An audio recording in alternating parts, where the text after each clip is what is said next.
one to put a stop to it. Let's get into game number 3 draft here. The Pantheon's still going to remain banned. 2 have a priority on that one. Will the Talia and the Azir also follow suit? Have to imagine so, but we are getting later into the series, and sometimes other picks become a priority on the ban list. The Talia, though, going to remain on the side of AL. We know that Shanks is also an Azir player, and so T1 going to respect that. The question is, will things like Poppy make their way onto the ban table? Xin Zhao, the Rumble still available in the draft. Nico also yet to be banned out, has been on that ban list through the first 2 games. Kyle would love to get his hands on the champion. Is it first pick worthy? Perhaps. Right now, AL taking their time thinking about how they want to round out their first phase of bans. Yeah, we've got Rumble, Varus priorities pretty dang high.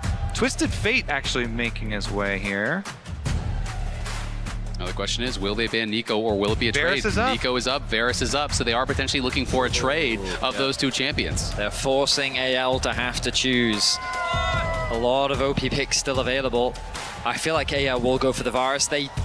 It's evident throughout this tournament that they think Varus is incredibly strong. And so if they have no intention of picking it, they will ban it away, and if it's open, they'll grab it. This does mean that the Nico is available for T1.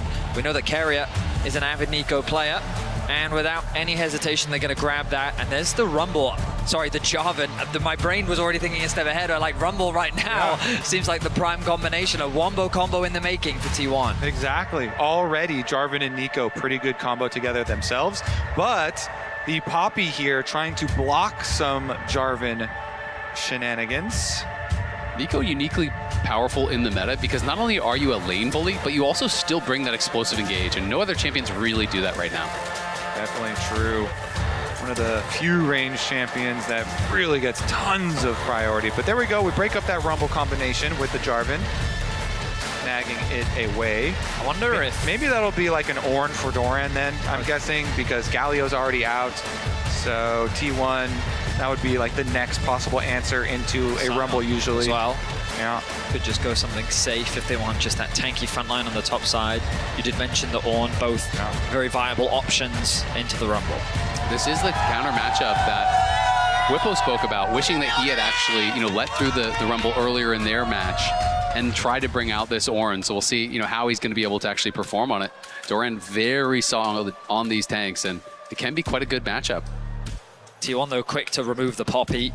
You've already seen how many dashes are coming through from the side of T1, and they do not want to have to deal with that. The disengage that Poppy provides against this much engage as well is good to be rid of. AL, you imagine that the AD carry pool will be their direction. Maybe a Misfortune could be a good ban. Xayah potentially as well. Corki going to be the one to make its way onto the list. Yeah, Corki burst damage there, along with the definitely very potent there with the Nico. Honestly, so many options down there, but we're whittling away at a lot of these engaged champions. Silas gonna get taken off. I mean, it makes a lot of sense. Lots of good ults to steal already. A lot of really good ultimates to steal, especially Nico. We've seen Silas's have huge impact in the draft, especially. Other AD carries that they could consider. I mean, we already mentioned the Misfortune, Xayah, maybe Senna for Gumayusi, but you wouldn't typically pair it up alongside the Nico. They're thinking more team fight, and so they want to take the Civet away. This does mean that Gumayusi still has a lot of options available to it. And we've talked a lot about the wombo combo potential. Aurora fits neatly into this comp. Caitlyn, always an option for Guma as well, as you get deeper and deeper into Fearless. And definitely could go for one of those pushing Kalista, lanes. too, everyone's favorite. He said the word. Everyone's favorite if you're an AL fan, Definitely, that pick has not done very well at MSI, 0-10. It's actually the losingest champion of all time. Losingest? Yeah. That is a beautiful descriptor. I think the champion with the most games played ever in MSI history without getting a win. That's crazy. The previous record was actually Malphite at 0-8. Kalista is 0-10 now. Wow. Yep. That is a fun fact. Thank you, It is Zale. a fun fact. Not for the Kalista players, but for everyone else. I do love this this Aurora takeaway as well for T1. Shanks has been so good on it, Flandra as well. And so they're just going to opt, okay, fine. You take my Aurora, now I'll take the Victor that you spammed so much. I will say that you've got a Victor and a Varus into Jarvan. That does make me worried for AL. It's so much lockdown on the side of T1. If those flashes are not available, oh, you saw the hover. You all saw it. Wait, you guys don't want T1 to lock Kalista? Definitely not going to be the case, but this team comp is so well set up for a misfortune that you mentioned way earlier, this Wombo combo. They have so many avenues for engage, and as your follow-up on a full 5-game series.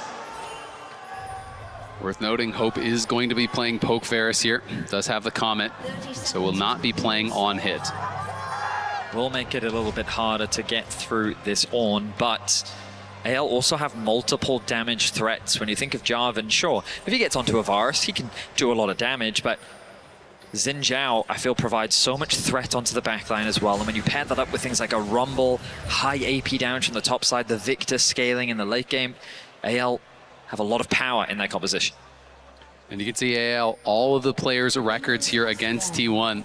Shanks actually with the highest win rate, only having played against them in this series. His first time getting to play against his idol Faker, who he met earlier at the event. They got a photo together, and you could just see how ecstatic he was to have a picture with the GOAT. No, and we were joking earlier about how for so many teams around the world, if they could have the opportunity to beat T1, it would be like getting revenge, because they've just been at so many internationals, they've knocked out so many different teams, they've stopped so many players. AL, a big one for so many of these individuals, is already skirmishing in the bot lane 2v2, the range advantage going the way of T1. Yeah, I mean, Keria has been so good with the Nico. And with the power of the early MF here, they get the health lead, they get control of the minion wave for pushing for level 2. And I just love Keria using the heal there, not only for the early HP, but also for the move speed to actually sidestep that piercing arrow from Hope. So a very health positive trade from Keria there, using that summoner at level 1. Meanwhile, Faker also pushing early here on the Aurora, all that burst damage with the Electrocute available. I mean, it's Shanks that's coming out ahead, the Electrocute proccing in the second half of the Q there from Faker, but Shanks shouldn't be afraid yet. He's going to walk up with the EQ auto, the Airy doing a bit of extra damage. Nicely played positioning. Shanks just leveraging his range. That's why Aurora can struggle in these matchups, because as you're seeing on your screen right now, it can be difficult for Faker to trade back if Shanks doesn't over-aggress in the lane. And we did just see, or AL just saw Oner on the ward on Raptor, so they know he's on the bottom side. So Tarzan as well revealing on the Raptor ward. It means both these mid laners have full information. I mean, Faker's got to be so careful. One more spell, and Shanks could flash in and try to get that solo. Faker does level up to 3, but as you said, Vedius, can be very difficult in these range matchups. Generally, we have seen Aurora picked as an answer to melee matchups, where you really can bully out. It's very difficult for Faker to actually close the gap, but Shanks is low on mana. And Shanks knows the limits of the Aurora. Deny on the cannon, at least, though. Oh. And the laser, the crowd reacting so heavily to every spell there. The laser not landing, the cannon going down, and Faker gets to clean it up. And it is so important when you're in a tense situation like that. All of these dodges that Faker is having, if one of those lasers had hit, he could have maybe threatened for an all-in. Tarzan now trying to push Oner out here as the bot lanes are getting involved. Great sidestep from Oner, avoids that Zenith blade, but now Guma is the target. Will KL flash in? He is going to. There's the cleanse, there's the flash, there's the first blood. It's Hope that claims it. Guma got sectioned off from the rest of his team, and now Faker potentially going aggressive here onto Shanks. Procs the Electrocute with that weirding, and Tarzan continuing to scrap with Oner. Those 3v3s on the bottom side can snowball so heavily. In. Barrier going to be forced there. Will survive. Yeah, Keria using his flash as well. So many summoner spells down here on the bottom side of the map. Definitely expect junglers to revisit. And currently, I see a Xin on my screen. They're looking. No one's fooled by that minion. It's going to give you extra gold. They're locking them down, and they are knocking them down. 300 gold from a minion. First time I've seen that one. Tarzan is doing so much work already in the early game. not afraid to contest Oner on the bot scuttle, but he just realizes this early on into the game, Xin with the Varus Leona, they should be able to win out on these skirmishes. And T1, just a bit of mispositioning from Guma. He doesn't expect the collapse from Hope and Kael.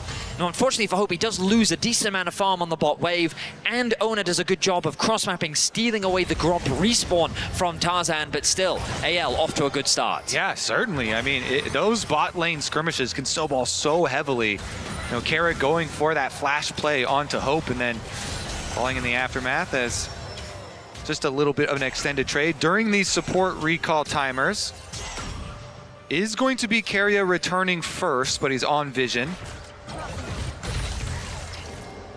Faker tagged there, as he did go into stealth.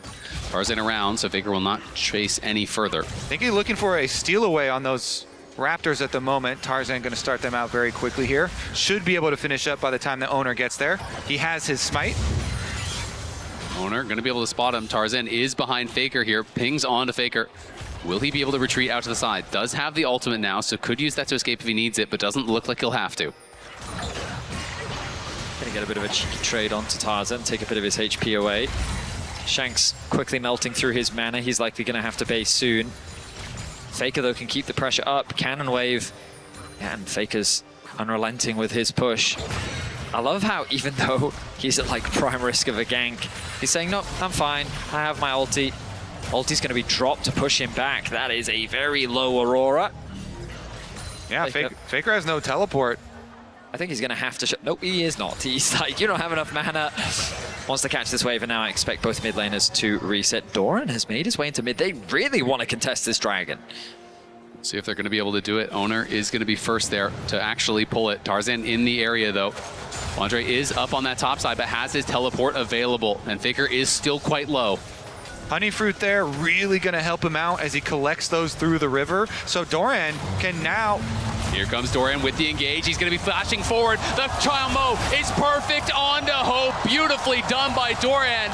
Knocks him up, flashes in, knocks him up again. Is going to TP right back up to topside. But Flandre could TP down if they want to continue to contest. Really smart from Doran. He knows after the bottom lane exchanges, no flash on that Varus means no dodging on his ultimate. Right up against the wall. Just nails it there, taking out the extra kill before teleporting over. I love this plan from T1, and the TP back to top lane means that Doran doesn't really lose much off the back of it. They saw Flandre TP early to bot lane, which means that after he pushes out that top wave, they can just match back up Guma into Hope. The farm swinging the way of Gumayusi with about a 2-wave advantage, and after getting that kill, he now holds the gold lead in the 1v1. Very good Ornn play, made possible by the early skirmish and the low mobility carries there. Still on the reset though. Tarzan's feeling fairly healthy, gets back out, gets his Scuttle Crab before the spawn of these grubs. AL are here very early. They've got Kael already positioned, so plenty of vision advantage for AL towards the spawn of grubs. Shape Splitter used there to be able to scout out that side brush, and does spot Kael, who is getting some very good vision around those grubs as you're talking about, Kobe. Doran is down on the bot side with no TP, so he will have to move if they want to try to contest this, because Flandre has moved early. He's already around mid lane, but was spotted by that ward over by the Raptors. Shanks did just hit 100 stacks, so his E should now be upgraded, giving him a lot more wave clear in the mid lane. I don't know if T1 are going to contest or not. I mean, Doran is still on that bot side. They're definitely fishing around, seeing is there an angle to at least steal one grub. But Flandre is in range. Faker poking back and forth here with Shanks. Proxy electrocute. Flandre now heading back towards bot side as he realizes the grubs are ours. T1 not going to commit without their top laner.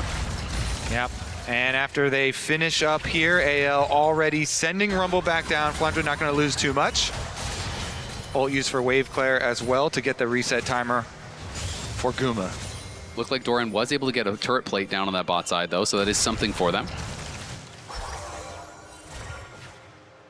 Tense affair here in game number 3. AL trying to interrupt the bases as Tarzan wants to get his reds.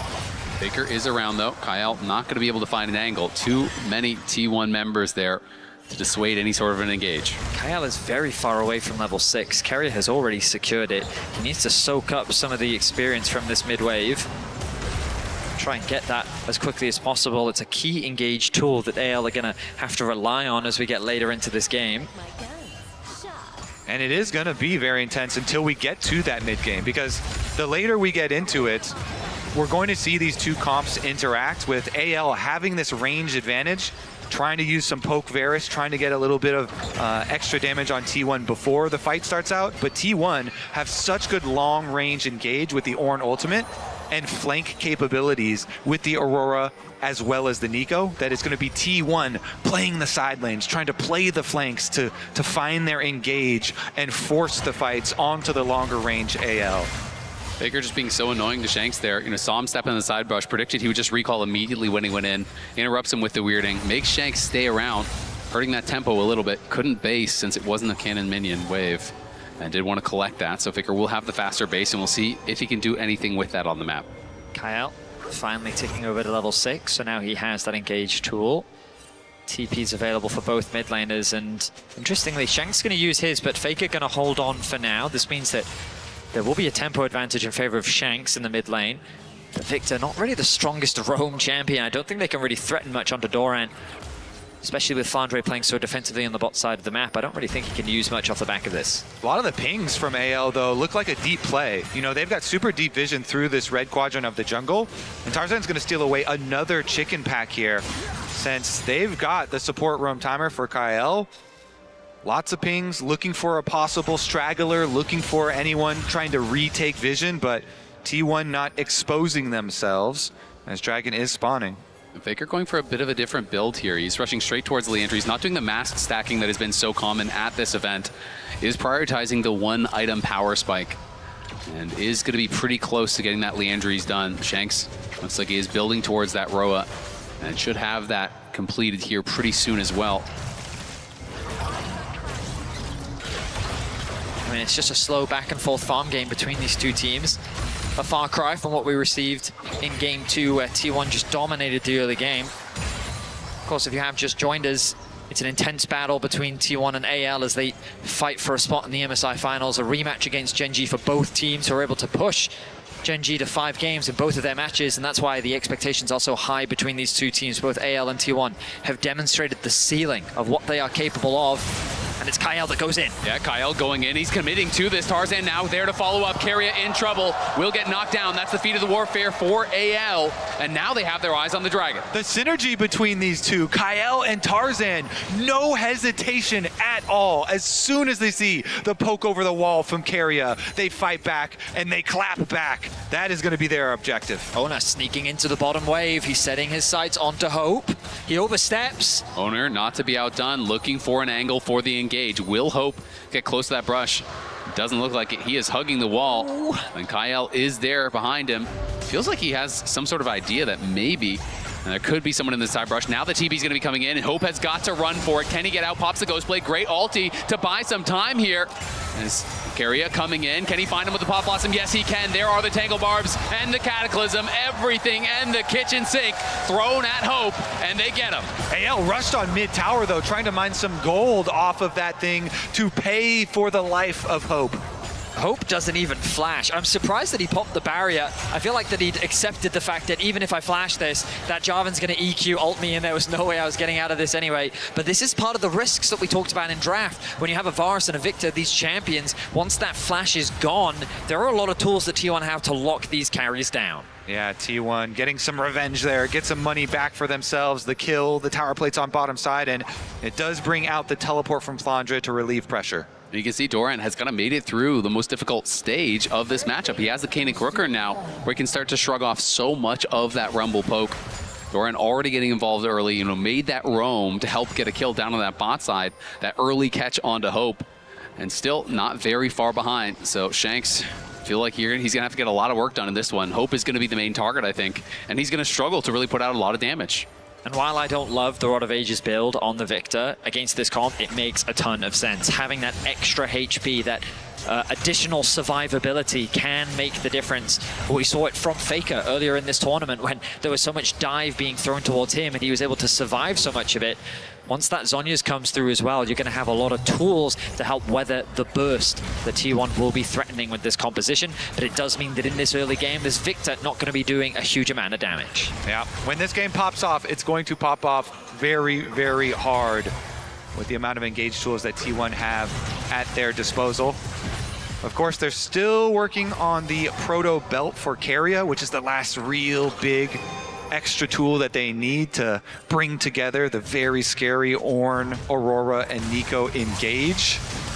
Very interesting. Guma does go for the standard Bloodthirster, but then is going into lethality second here. So, more commonly we do just see full AD items, Infinity Edge, Essence Reaver, these types of things. The AD scaling on the MF Ultimate is so powerful.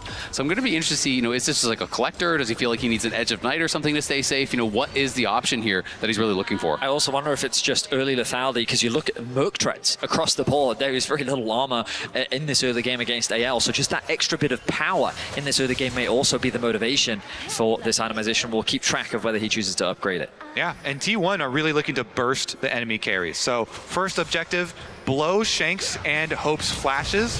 Then all you need is lots of burst damage. So lethality going to help out there too. Add that little bit of extra damage on top of the Aurora if they can get that flank. If AL do get the Herald here, they would have the Feat of Strength. They just need one more objective. So I think T1 looking to contest this. You can see that Shanks is the one matching Doran on that bottom side because Flandre does not have his teleport, so he's gonna have to stay around in the area here. And we'll see who wants to start this up first. Faker is gonna get poked here, taking some early damage. Does go across the Veil and gets back to safety though. But that can be critical in a fight like this if AL can land some early poke. Yeah, I like these looks from AL, specifically from Kael and Tarzan, where whenever they see one of these engagers from T1, whether it be Keria by the Dragon Pit or Faker over here, they immediately jump on them to just force a little bit of health, chip away at a little bit of the resources available to T1, because they're the ones that do have the extra range with the Poke Varus and are going to try and get these small little advantages before the big explosion. You can feel the tension continue to mount as Guma holding onto that mid-wave push. Hope realizes he doesn't quite have the same wave clear as this MF. The crab they're going to go behind them here.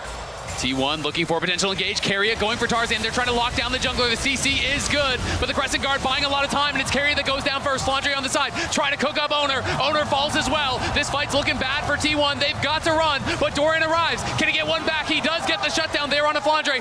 Faker fighting against Tarzan on the side as Gumayusi has been pushed out. Doran is isolated. Doran is knocked down, as is Faker. AL roar to life in an explosive fight that will net them 4 kills and the Herald. T1, they thought the Hex Gates were their ticket into the flank, but they go for Tarzan. He shrugs it off, and they destroy them. That's going to be the Herald for AL for sure. Dragon is spawning on the other side of the map as well. Maybe the follow-up play here. Hope getting very low. Bullet time ripped out there. As Keria is back here with Guma, was looking for an angle to finish off Hope, couldn't find it. Hex Gates are going to allow T1 to get back out on the map and look for the counter on Dragon though, so while the extra kills and the Rift Herald goes the way of AL, during this replay, T1 will probably be taking a Dragon. The ultimate timing from Tarzan was beautiful, and the way in which they just turned their attention onto Keria, I mean, that target focus was great. The arrival of Doran is a little bit late, and while he does pick up this kill, the fight is already so split. Shanks forces Gumayusi out of the pit. Doran is forced back because it's a 3 versus 1, and Tarzan in the jungle picks up a pick onto Faker. It's also worth noting Faker's ultimate just slightly misplaced. The edge of it overlapped with the wall, so he couldn't actually bounce through to the other side to try to escape there from Tarzan, which potentially ended up costing him his life. I will also say that the damage from Hope, very scary. It took off a chunk of Oner's HP when he was so close to getting away as well. 7-3 the kill difference. AL with a 3k gold lead off the back of this Herald. Guma trying to finish it, but he will not be able to find it. Tarzan navigates through the jungle, drifts left, he's going to drift right. The angle's too tight, not able to make it, but it will get him to top lane, another tower for AL. Drifted too close to the sun. Yeah, they can finish this one by hand though, it's okay. Get Shank some money on that tower. And the worst part about it for T1, where I was theorizing this comp is going to look to step number 1, blow the summoner spells off the low mobility carries of AL, then go for the big team fight to try and get those kills. They didn't even get the summoner spells off of Shanks and Hope because Tarzan was able to shrug it off with his ultimate and the big counter engage from AL. So T1 still have so much more work to do to be able to find a successful team fight for themselves. And AL, now with this gold lead, now with this map lead as well, getting down these turrets, having so much more room to work with, they will feel very confident. So far in this series, we've seen T1 rush Arakan. Game 1, Game 2, it's spawned, they forced a fight. I imagine in this game, they're not going to be as quick to force that objective. Given that you're this far behind, of course, you still want to try and force a fight where you can, but starting the Arakan can put you in some serious danger against the lead that AL have built. That being said, it is T1, and whether they are ahead or behind, they will start these objectives if they think it's a good angle. Yes, they feel like, hey, we need to force a fight, they're going to go to the objective, they're going to look for a turn, and T1 has turned around so many games in their history through that confident shot calling. If I was them, I would be hoping that AL starts something up and then they can look for a flank. But we will see. I mean, in terms of itemization right now, it's not that different between the two teams. Of course, the gold lead looks scarier than it actually is, but there's still a few components coming through from AL. The collector was completed for Gumayusi, so we will have that slight execute towards the end of it. But it's Tarzan, where a lot of the gold lead is sitting, and he is the one that has that fully completed Black Cleaver. And given that he's got 4 kills, he is going to be a tough one to deal with. T1 setting up vision around this Arakan. Yeah, I like this because then if AL try and start something up and make use of their advantage, then maybe T1 could find their dream flank. Maybe they wait for the Arakan to shred a little resistances off of AL to make up for the gold deficit. And they do have a lot of flowers already picked up off the Rift. So if they could maybe smite steal or something, I mean, it's that objective 20 away. to 3. I'm kind of surprised that T1 was able to find so many. But Tarzan now saying this space belongs to AL. They will clear out this vision. They will push out that bot wave. And now the pressure is being put onto this bot tier 1. They're getting all those extra petals. That's the advantage of the pushing lanes that they had early on in the game. Faker getting poked out, though. It's going to be hard to defend this tower on the next wave, potentially. Yeah, the siege here from AL with their range advantage looks very good. Faker on the side, just trying to zone out any potential dive, as it's Guma's job to clear out this wave, though. But Tarzan and Kyle are behind them. They're going to go in immediately onto Faker. Chuck him out to half HP. Oner cannot connect on the flag and drag. Keria now getting engaged on. He's getting burst down by Shanks, and he is just gone. Shanks deletes him from this world as Faker goes between worlds and tries to start the fight. Guma running from Tarzan. Doran is here. Kyle is low, but it's AL again, crushing the fight, it feels like. Guma flashes back to the tower. Doran and him going to try to hold their ground here, but it's a 2v5. They need to cut the wave. Guma trying to heal up as much as he can, but Tarzan flashes in and knocks him down. It's a multi-man knock up there from Doran, but the heroics are not to be. Doran falls as well. AL lose no one. They'll get the tower, and they will get the Otacon. Tarzan is such a Chad. He just walks up to them, starts fighting between towers, chunking out multiple people, and AL pick T1 apart. Keria and Faker are still alive, considering fishing for exit kills, but they will not find any. We look back at this play, and as you highlighted, Kobe, Tarzan with the aggression immediately onto Faker, sidesteps the knockup from Oner, and with the arrival of the Rumble, the combo dropped onto Keria. He's eviscerated from the fight, and it turns into this one-sided affair for AL. Yeah, that Leona combo into Varus ultimate and just deleting Keria as well. AL running them out of their own defense here. As you know, they also finished up on the tower afterwards, so bunch of kills, plus the tower, plus the cheer from the coaching staff. And AL will feel very comfortable now.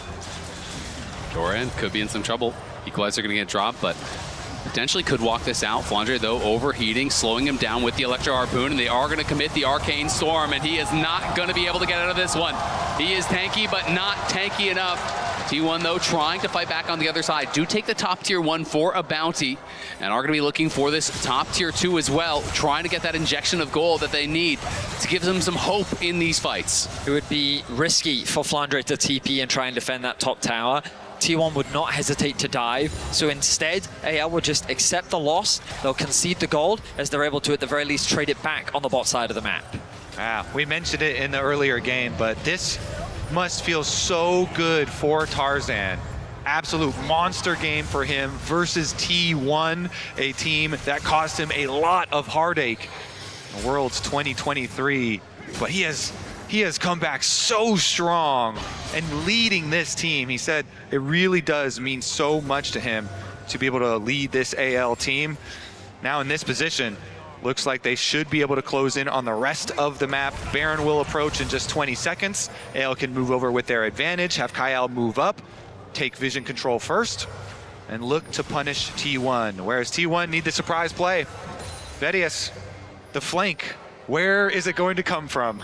I mean, AL, okay, right here. Okay. There is one ultra deep ward from T1 that they could use as a potential TP flank. If Faker or Doran can get in from behind, there may be an angle for them to set up a collapse onto AL once they've started off the Baron.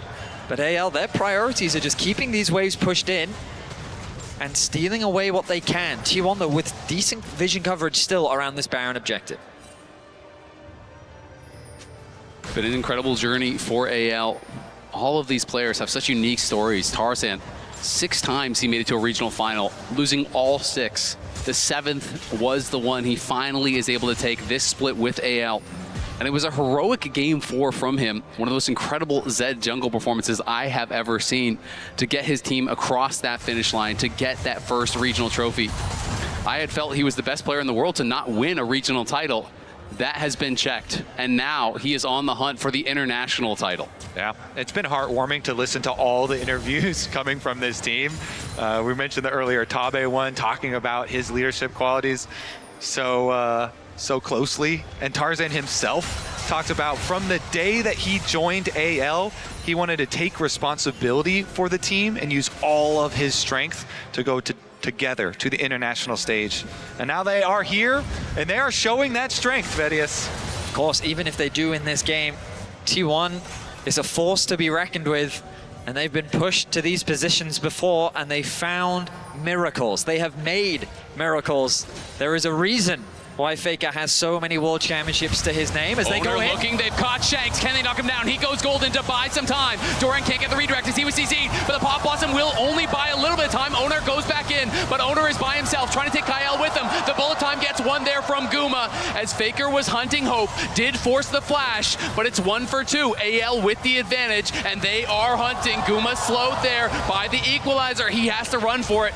Tarzan on the side, seeing if there is an angle. Doran trying to buy some space for his carries, but he's getting slowed down, and Doran's in a lot of trouble now. Flandre is going to overheat, and Doran may just follow the blast cone, tries to get him out to safety, but it is not enough. Tarzan is pushing mid lane. It is just Faker and Guma here to hold the line. A valiant effort from T1. They thought that they had caught out Shanks, but the Seeker's arm guard buying him enough time for AL to turn the fight in their favor.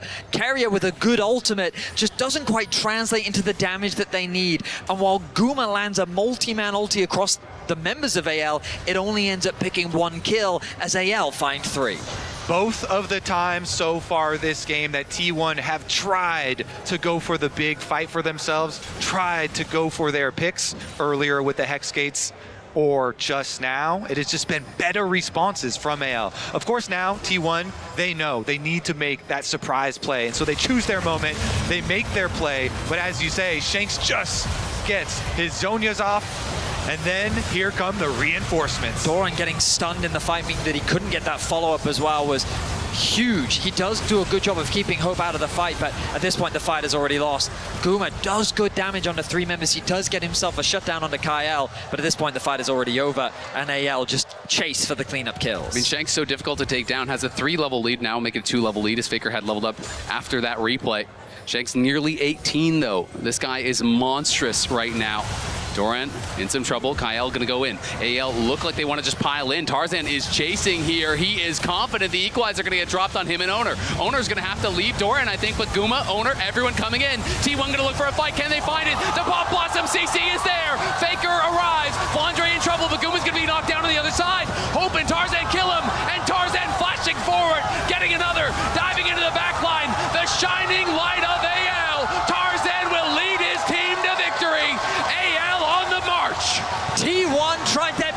fight back, but once AL had gathered, it was just too tall of a task. They win the fight once more, only Oner is left alive, and their base is falling to pieces. T1 thought they had an angle. They wanted to go for the comeback, but AL would not allow it. It is just Oner here trying to clear out the wave, is able to cut the minions. That may buy them some time, but the Grubs there doing some work as well, still tanking up the tower. It's enough. Oner kills the minions, and they decide we're going to go for the dragon instead. Oner with the defense there buys them some time, but AL will take the dragon in the aftermath. Here's another look. They full send actually on Doran, and Doran survives for so long that it does open up the counterattack possibilities from T1. Look at the flank from Guma and Keria. The combo looks so good, but Tarzan turns his attention immediately onto Guma, limiting what damage he can. Then Shanks arrives from the other side, the additional damage threat, and T1 end up getting collapsed on. Tarzan was so impactful in this fight and prevented Guma from turning the game around. Exactly. He takes down Guma, he W flashes to finish off Doran and chase the other side for AL, and they actually did not go burn down Dragon number 3 for themselves, instead taking away jungle resources and maybe looking at a play over towards Baron here. T1 are going to TP for it. They have Kyle in their eyes. Tarzan, though, coming in. Kyle's just going to flash around in onto Guma as Tarzan arrives. Kyle will fall. Hope is caught. Has no flash. Here comes Faker. He goes between worlds. He's trying to knock down the AD carry. Carry arrives as well. The CC getting piled in, but it's a great equalizer across the team. It is Shanks standing strong in the midst of T1. It is Shanks crushing through the fight with a triple as the Arcane Storm tears T1 to pieces. T1 try and make another comeback, but AL are having none of it. This game will go to them. AL stand strong. They push toward the Nexus. They have to buy a little bit of time for the minions, but they will arrive. And AL know this game is theirs. This team now on the precipice. They take us to match point as they're going to claim game number 3 here. AL will fight it out, but there's no way T1 can stop them.